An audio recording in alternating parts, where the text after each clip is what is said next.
ఈ సమయమున మనము పరిశుద్ధ గ్రంథంలో న్యాయాధిపతుల గ్రంథము 6వ అధ్యాయము 23వ వచనం చదివి మనం ధ్యానిద్దాము.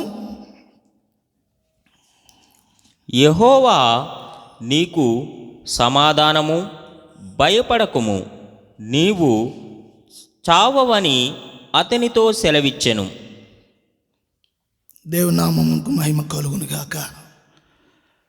ఈ చదవబడ్డ వాక్య భాగమును మనం కొద్ది సమయం ధ్యానిద్దాము. మరి వింటున్న వారందరూ కూడా దేవుడు వారికి మేలుకరముగా ఈ ఒక్క వాక్య భాగము సహాయం చేసినట్లు దేవుడు వారికి తోడుండును గాక. ఇశ్రాయిల్లో ఈ గిద్యోను కొరకు మనం చాలాసార్లు మనం వాక్యం చదివేటప్పుడు చాలా సందర్భాల్లో గిద్యోను కొరకు మనం చదువుతాం, విన్నాం కూడా. అయితే చదివిన వాక్య భాగంలో గిద్యోను అతడు తన జీవితంలో మిద్యానుల చేత శోధింపబడుతూ బాధింపబడుతూ ఉన్న స్థితిగతుల్లో ఆయన ఉన్నారు. న్యాయాధిపతుల గ్రంథంలో 6వ అధ్యాయంలో ప్రారంభంలో మనం చూస్తే ఆ పరిస్థితులు ఎందుకు వచ్చినాయో యెహోవా దేవుడు మాట్లాడుతూ ఉన్నారు. మిద్యానీయుల యొక్క ఆధిపత్యం దేవుని ప్రజలైన ఇశ్రాయేలు మీదకి వారికి వారుగా మరి ఇశ్రాయేలు మీదకి ఆ ఆధిపత్యం తెచ్చుకున్నారా అంటే, దేవుడు ఎప్పుడు కూడా ఎవరిని దేవుని ప్రజల మీద ఆధిపత్యము ఇవ్వటానికి దేవుడు ఇష్టపడడు. కారణం ఏంటంటే వారు దేవుని ప్రజలు. అయితే ఇక్కడ జరిగిన విషయం ఏమిటి అంటే, ఇశ్రాయేలు వారి జీవితంలో కొంత వ్యతిరేకత పైకి వారు దేవుని ప్రజలుగా సంఘముగా ఉంటున్నప్పటికీ కూడా వారి ఆంతర్యంలో వారి జీవితంలో యెహోవా దేవుని అందలి ఒక వ్యతిరేకత పరిస్థితులు వారి జీవితాల్లో ఉండటం కారణాన్ని బట్టి దేవుడు ఇశ్రాయేలు కంటే మిద్యానీయులను హెచ్చించినట్లుగా, అంతేకాదు ఎవరి మీద హెచ్చించారు అనేది వాక్యంలో చూస్తున్నాం మనం. దేవుడు మిద్యానీయులను ఇశ్రాయేలు మీద హెచ్చించాడట. ఎంతకాలము? 7 సంవత్సరములు. 7 సంవత్సరములు.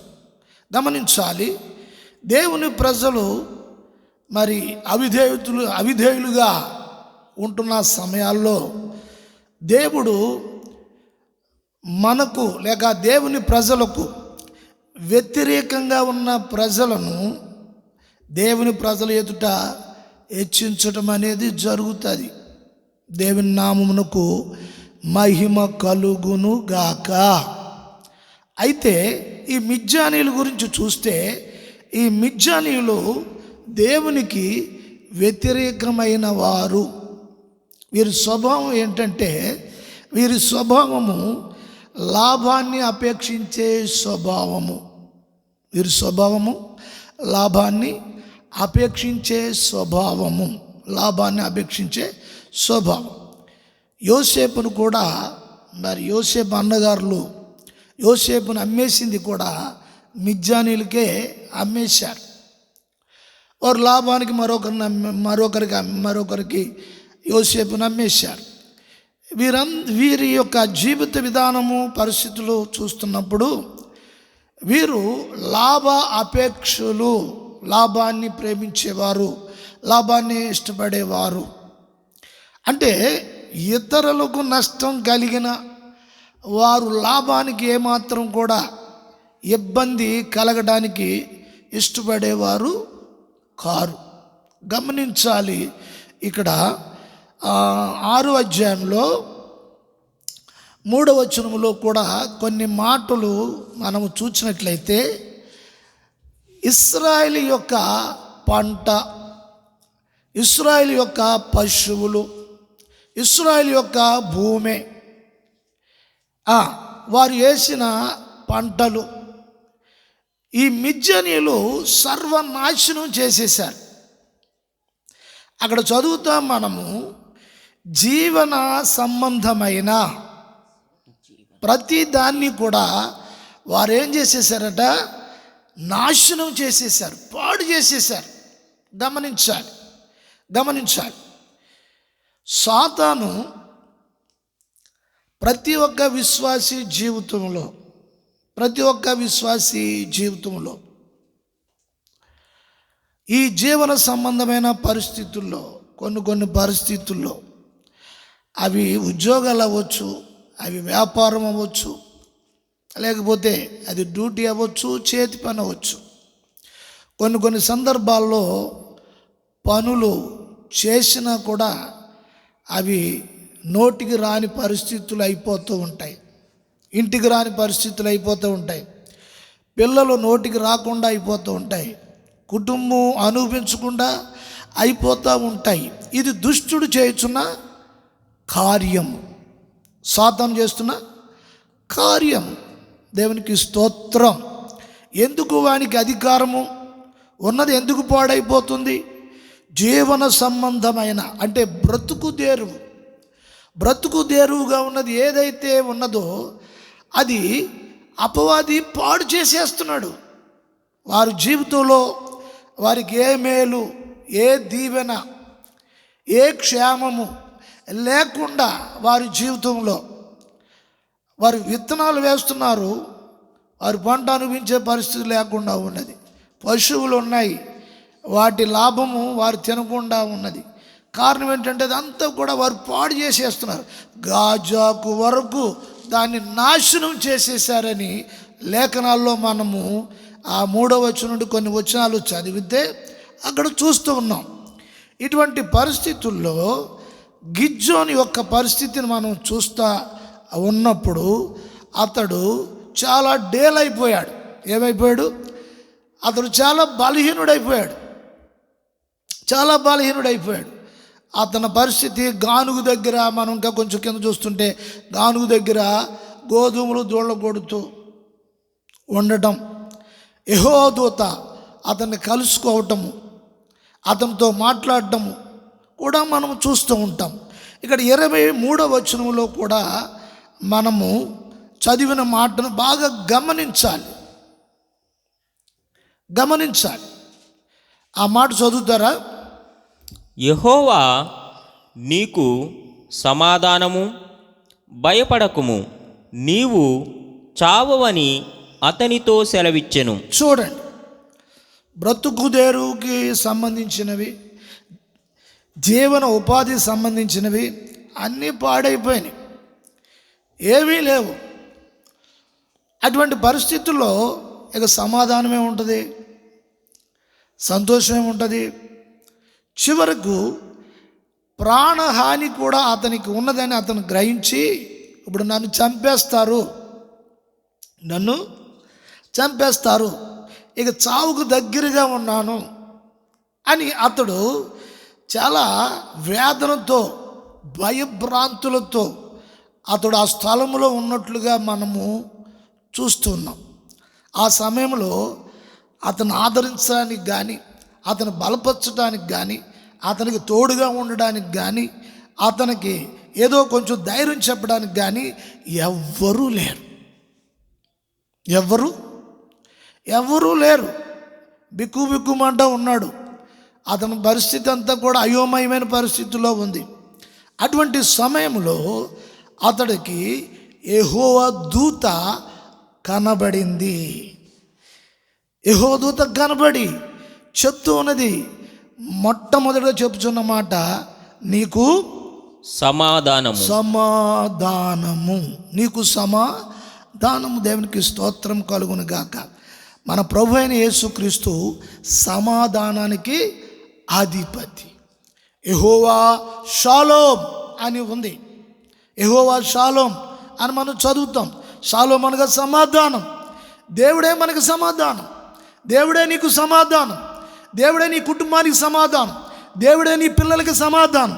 దేవుడే నీ విశ్వాసానికి, నీ నమ్మకానికి, నీ సేవకు, నీ పరిచర్యకు, నీకున్న యథార్థతకు దేవుడే సమాధానం. గమనించాలి. ఇప్పుడు అతనికి ఏం అవసరం? చావడానికి సిద్ధంగా ఉన్నాను అనుకుని భయభ్రాంతులతో అతడు ఉంటున్న సమయంలో అతనికి దేవుని దూత ప్రత్యక్షమయ్యి మాట్లాడుచున్న మాట, నీకు సమాధానము, భయపడకుము, దేవుని నామమునకు మహిమ కలుగునుగాక. ప్రతి ఒక్క వ్యక్తి జీవితంలో సమాధానము లేని పరిస్థితులు, అతను ప్రార్థన చేసే పరిస్థితుల్లో కూడా లేడు. అతను ప్రార్థన చేసే పరిస్థితుల్లో సమాధానం లేనప్పుడు ప్రార్థన ఎట్లా వస్తుంది? సమాధానం లేనప్పుడు ప్రార్థన ఎలాగ వస్తుంది? జీవితంలో నెమ్మది లేనప్పుడు ఎలాగొస్తుంది? ఉద్యోగం పాడైపోయినప్పుడు, డ్యూటీ పాడైపోయినప్పుడు, నీ బ్రతుకు దేరుకి ఆధారమైనది అది పాడైపోయినప్పుడు, ఒకవేళ ఎవరో పాడు చేసేసారో, లేక నువ్వే పాడు చేసేసుకున్నావో, లేకపోతే ఎన్నో కారణాలు బట్టి అవి పోవచ్చు, పాడైపోవచ్చు. అటువంటి సందర్భాల్లో నీకు సమాధానం ఎలా ఉంటుంది? నీకు సమాధానం ఎక్కడ దొరుకుతుంది? ప్రభు సన్నిధిలో ప్రార్థన ఎలా చేయగలుగుతావు? కొన్ని సందర్భాల్లో ప్రాణహాని చేసుకోవాలని సమాధానం లేని పరిస్థితుల్లో వస్తుంది. పైకి సమాధానంగా ఉన్నట్లుగా పైకి కనబడవచ్చు, కానీ దేవుని దూత మాట్లాడుచున్న మాట అతని జీవితంలో సమాధానం నీకు కలుగును కాక. దేవునికి స్తోత్రం కలుగును కాక. ఈ మాట అతను ఎంత ధైర్యపరుస్తుంది? ఈ సమాధానం ఎంత బలపరుస్తుంది?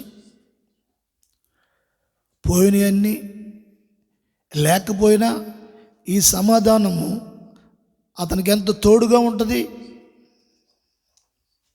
గమనించాలి. ఈ రోజున చాలామంది జీవితంలో సమాధానం లేని జీవితాలు ఉన్నాయి. సమాధానం లేని జీవితాలు ఉన్నాయి. వారికి అన్నీ ఉండవచ్చు, సమాధానం లేదు. సమాధానం లేని ప్రార్థన, సమాధానం లేని విశ్వాసం, సమాధానం లేని నమ్మకాలు. గమనించాలి, గుర్తించాలి. ఈ లేఖనాలు మనం పరిశీలిస్తున్నప్పుడు ఎంతో బలహీనమైన స్థితిలో గిద్యోను ఉన్నప్పుడు అతన్ని దేవుని దూత పరాక్రమం గలవాడా అని పిలుస్తుంది. చూడండి, దేవుని దృష్టి చాలా ఉన్నతమైంది. దేవుని దృష్టి అంటే దేవుని చూపు చాలా ప్రత్యేకమైనది. లోకంలో ఉన్న మనుషులు చూపు వేరు, యెహోవా నేత్రాలు చూసేవి చూపులు వేరు. అంత బలహీనతలో ఉన్న అతన్ని నీకు సమాధానము, నీకు సమాధానం, సమాధానం. ఈ మాట అనగానే గిద్యోను వెంటనే అక్కడ ఒక బలిపీఠం కట్టినట్లుగా వాక్యంలో మనం చూస్తున్నాం. వెంటనే ఒక బలిపీఠం కట్టేశాడు. ఆ బలిపీఠానికి ఒక నామకరణం చేశాడు. చూడండి, అతని జీవితంలో ఉన్నవి కోల్పోయాడు, నిరాశలో ఉన్నాడు, నిస్పృహలో ఉన్నాడు. అతనికి గురి అనేది లేకపోతే ఏదో గమ్యం అనేది లేని స్థితి. కొద్ది క్షణాలలో దేవుని దూత ప్రత్యక్షమైనప్పుడు అతడు వెంటనే నీకు సమాధానం కలుగునుగా. కానీ దేవుని దూత మాట్లాడినప్పుడు అతడు వెంటనే బలిపీఠం కట్టి దానికి సమాధానం అని బలిపీఠం పెట్టాడు, పేరు పెట్టేశాడు. దాని స్తోత్రం కలుగునుగాక. అంటే దేవుడు వాక్కు దర్శించినప్పుడు నీ జీవితంలోనికి సమాధానం ప్రవేశిస్తుంది. దేవుని వాక్కు నీలోనికి ప్రవేశించినప్పుడు, నిన్ను వాక్కు దర్శించినప్పుడు నీకు సమాధానము నీ లోపలికి ప్రవేశిస్తుంది.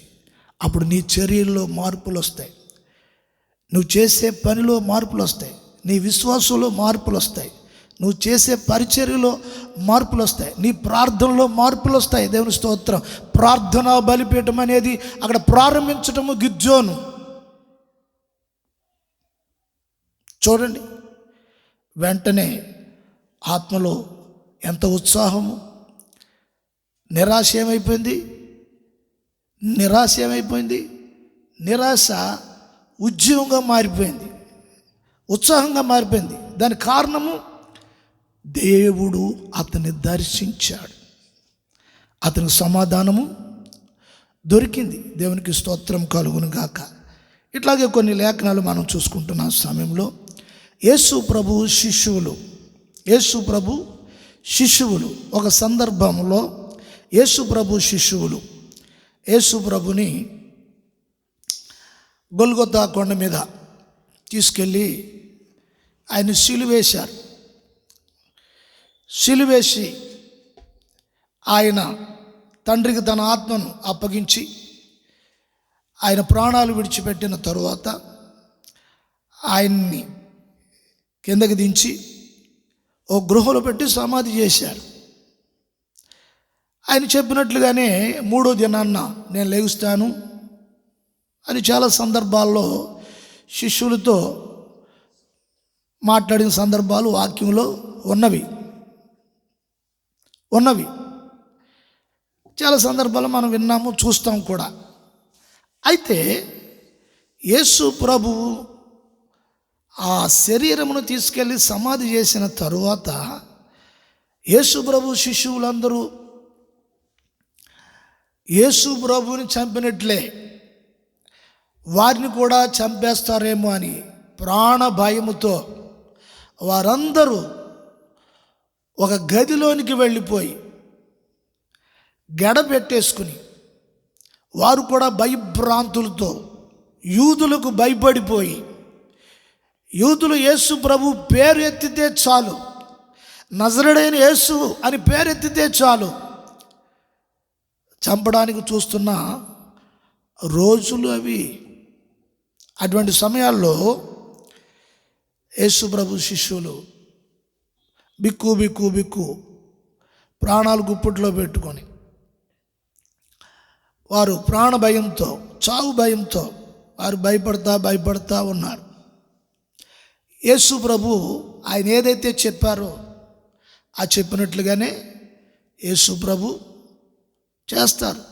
ఏదైతే చెప్పారో, వాక్యం ఏదైతే చెప్తుందో అది చెప్పినట్లుగానే ఆయన చేస్తారు. 3వ దినాన్ని తిరిగి లేస్తాను, సమాధి గెలుస్తాను, పునరుద్ధరణుడై నేను మీ అందరికి కనిపిస్తాను అని చెప్పిన ప్రభు అదేవిధంగా ఆయన 3వ దినాన్ని తిరిగి లేచారు. అయితే గదిలో గడవేసి వారు, ఆ మాట చదువుదాము, యోహాను సువార్త 20వ అధ్యాయంలో 19వ వచనంలో ఆ మాటలు మనము చదవగలం. ఆదివారము సాయంకాలమున శిష్యులు యూదులకు భయపడి తాము కూడియున్న ఇంటి తలుపులు మూసుకుని ఉండగా యేసు వచ్చి మధ్యన నిలిచి, మీకు సమాధానము కలుగునుగాక. స్తోత్రం. చూడండి, భయభ్రాంతులతో యేసు ప్రభుతో మరి వారు 3.5 సంవత్సరాలు పరిచర్లో ఉన్నారు. మరి అద్భుతాలు చూశారు, ఆశ్చర్యకార్యాలు చూశారు, చేపలు తిన్నారు, రొట్టెలు తిన్నారు, మరి దెయ్యాలు వెళ్ళగొట్టారు. ఇటువంటి కార్యాలు అన్నీ కూడా ఎన్నో చూసిన వీరు ప్రాణ భయముతో వారు వెళ్ళి దోకున్నారు. అటువంటి సమయంలో యేసు ప్రభు వారి మధ్యలో నిలబడి, యేసు ప్రభు వారి మధ్యలో నిలబడి ఈ భయభ్రాంతులతో, ప్రాణ భయముతో ఉన్న వీరి మధ్యలో నిలబడి యేసు ప్రభు మాట్లాడుచున్న మాట, మీకు సమాధానము కలుగునుగాక. స్తోత్రం, స్తోత్రం. ప్రియ సహోదరి సహోదరులారా, నీ జీవితంలో ఎంతో వాక్య అనుభవం ఉండవచ్చు, విశ్వాసంలో అనుభవం ఉండవచ్చు, ఎప్పుడో రక్షించబడి ఉండవచ్చు. సరే, ఎంత అనుభవం ఉన్నా, ఏ పరిస్థితి ఉన్నా, నీ జీవితంలో వ్యక్తిగతంగా నీకేమన్నా సమస్య, కష్టము, బాధ వచ్చినప్పుడు నీ నిర్ణయాలు, నీ ఆలోచనలు ఏ విధంగా ఉంటున్నాయి? ప్రభు వాక్యాన్ని పక్కన పెట్టేసి నీ ఆలోచన ప్రకారంగా నీకున్న బలము చాటుకో, నీకున్న ధనము చాటుకో, లేకపోతే నీకున్న జ్ఞానము చాటుకొని వెళ్ళిపోయి నిన్ను కాపాడాలి లేదా కాపాడుకోవాలి అనుకుంటున్నావా? అలా జీవిస్తున్నా సమాధానం లేకుండా నీవు ఉన్నావా? ఒకసారి నిన్ను గూర్చి నీవు ఆలోచించుకుంటే, ఆ శిష్యులాగా బలహీనపడిన సమయంలో ప్రభు నీ కొరకు ఆయన తడుముకుంటా మరలా వస్తాడనే సంగతి నువ్వు గ్రహించాలి. నీ జీవితంలో ఎంతో అవిధేయత, అపనమ్మకం, అవిశ్వాసం ఉండవచ్చు. కానీ నీ జీవితంలో మంచి చెడు ఉన్నది. దేవుడు నీలో మంచి చూడగలడు, చెడును కూడా చూడగలడు. అలాగ తప్పిపోయి పారిపోయి ఉన్న శిష్యుల్ని ఎందుకులే అనుకోలేదు, మరలా తడుముకుంటా ప్రభు వారి యొద్దకు వెళ్ళి వారిని ధైర్యపరిచి, వారికి సమాధానం ప్రకటించి, మళ్ళా వారి జీవితాన్ని పునర్నిర్మాణం చేసి, మళ్ళీ విశ్వాసంలో వారిని నిలబెట్టడానికి ప్రభు వాళ్ళని కలుసుకున్నట్లుగా, వారిని బలపరిచినట్లుగా మనం చూస్తూ ఉన్నాం. దేవునికి స్తోత్రం కలుగును గాక. ప్రభు ఎంతో నమ్మదగిన వాడు. ప్రభు ఎటువంటి బలహీనమైన పరిస్థితుల్లో కూడా ఆయన నిన్ను బలపరచగలడు. దేవునికి స్తోత్రము కలుగునుగాక. జీవనాధారమైన ఏ విషయాలైనా పాడైపోయినా, బ్రతుకుదేరు పాడైపోయినా, ఏ పరిస్థితుల్లో పాడైపోయినా, అన్ని పరిస్థితులు కూడా చక్కబెట్టి దేవుని వాక్యానికి విధేయురాలుగా నిన్ను ఆయన మరలా తిరిగి వెనక్కి రప్పించగలడు, చేయగలడు. పూర్వ వైభవము నీకు ఆయన మరలా తిరిగి ఇవ్వగలడు. దేవుడి మాటలు మీ యొక్క జీవితాలకు ఆశీర్వాదకరముగా, దీవెనకరముగా ఉండునుగాక. ప్రార్థన. పరిశుద్ధుడైన మా పరమ తండ్రి, నీ నామమును బట్టి స్తోత్రాలు నాయన. ఈ సమాధాన వర్తమానము నాయన వింటున్న మీ ప్రజలను దీవించండి, ఆశీర్వదించండి, కృపతో కప్పమని యేసు నామమున అడుగుచున్నాము తండ్రి. ఆమేన్.